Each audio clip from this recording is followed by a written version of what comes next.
Here at historic Lambeau Field, the New Orleans Saints have completed their second preseason game, falling to the Green Bay Packers by a count of 20-10. I'm Todd Graffagnini. This is Erin Summers again here in Lambeau Field. Erin, bit of a disappointing night for the New Orleans Saints. We're going to hear from Dennis Allen in just a little bit. And I guess the theme, if you go back to it, it was self-inflicted wounds really hurt through the majority of the ball game. Definitely watching this game, we saw a couple turnovers, an interception, and a fumble, and then we saw some costly penalties. None of that was going to help the Saints win this ball game if they couldn't correct it coming out of halftime, and then right out of half there were some more penalties. Here's head coach Dennis Allen on those mistakes. So disappointed in the loss. Too many penalties, turn the ball over, and we let them run the ball on us. And you can't do that and expect to win. And doesn't matter whether it's a preseason game or, we've got to be better in those areas.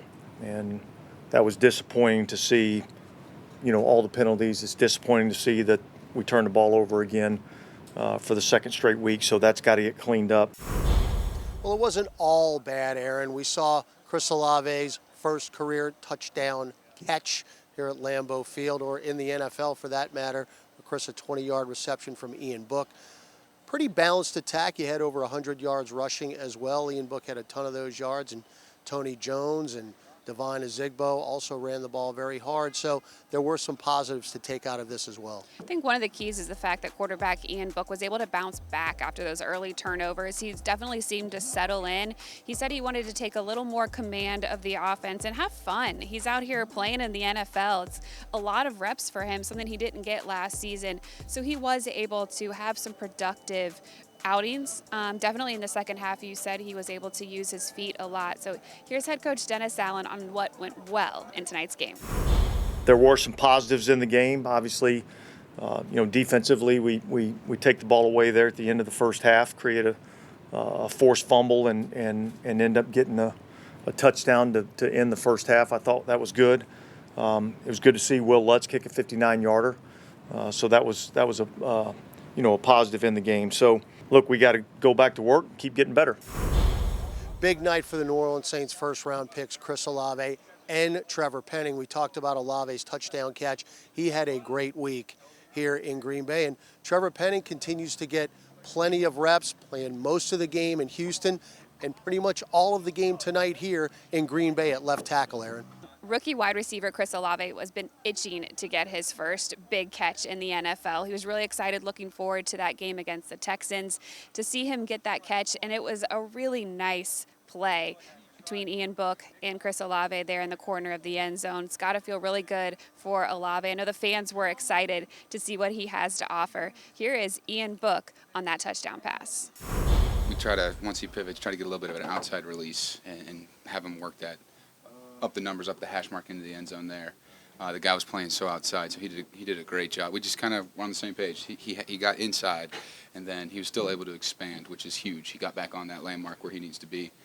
That just shows you his feel as a rookie, which is pretty special. So half roll to the right and was able to put it over that flat defender and before the safety was coming. Great call by RC, too. Great place to run that play. Well, as I mentioned earlier, rookie Trevor Penning, in the absence of starting left tackle James Hurst, was able to play most of the ball game tonight here, Erin, and he continues to get better with every rep, and he talks about his performance here in Green Bay. Oh yeah, no, I love playing all those snaps. I mean, that's what I'm here to do, is play football. So practicing against other guys when we were in Green Bay, I mean, I think it was good. To see those guys before the game, I mean, I think that helped, but it was good to go against different guys than just, Taco and Peyton and guys like that. So. Well, Erin, running back Tony Jones Jr. was a jack of all trades here at Lambeau Field tonight.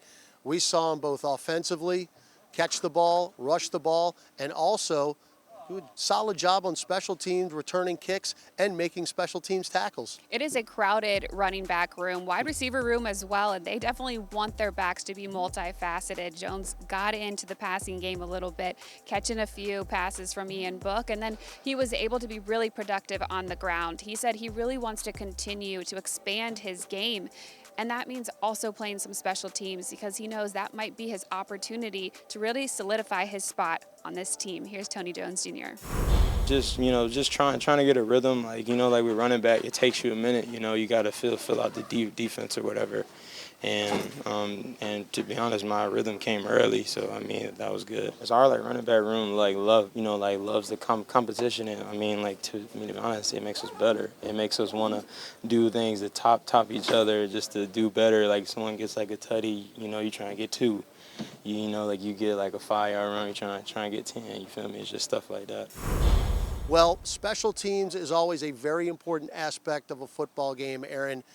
And it's very comforting to Saints fans to know that the kicking situation has been rectified after last year, and your punting situation is going to be solid again, as Will Lutz and Blake Gillikin both had big nights. Head coach Dennis Allen said he was really looking forward to just sitting back and seeing that ball go through the uprights off the foot of Will Lutz. And that's exactly what we saw tonight, a 59-yarder. It was good. It was a really great kick from Lutz, so good to see him get that going. And speaking to special teams coordinator Darren Rizzi before the game, he said that looking across the board, across the entire team, he's never seen a more competitive, a more talented 90-man roster than he has seen from the Saints before this camp started. That means that you're going to have to make your bread and butter on the special teams at times. And there's a lot of players that are looking to make that 53-man roster in the next couple weeks that are going to have to contribute, like Tony Jones Jr., somebody who stood out in that aspect. But we know one spot is definitely locked in, and that is kicker Will Lutz. Yeah, it felt good. It feels good to get a long one out of the way in the preseason, just to kind of validate the work we've put in. Zach and Blake have been awesome this whole training camp. And so having that confidence with them going into really any kick is huge, and that's what this time of the year is for. My operation's been so good all of training camp, and even if I'm not feeling 100% in a practice, the operation's great, and that saves me. So I think the three of us have a lot of confidence right now, and this time of year is used to build confidence, and we'll take it into the season. Well, Will Lutz wasn't going to be outdone by punter Blake Gillikin tonight, Erin. 5 punts for an average of 59.4 per punt, including a career-best 81-yarder. He was absolutely outstanding. And here's Blake Gillikin on his big night at Lambeau Field. Felt good. About as good as it can feel. For us specialists, preseason games are like any other game. You get the same amount of work, if not more. So we play 20 games, whether they're preseason or not. The season's coming quick. It's certainly waits for nobody. Time goes on. So, yeah, it feels good to be in a groove, and hopefully that it only, continues into the season. Well, Erin, that's going to wrap it up from Green Bay. Again, it's been a very long but fun week up here in Wisconsin, and we're finally going home. The Saints will have a practice on Sunday in the Caesars Superdome as we prepare for our only home preseason game on Friday night against the LA Chargers.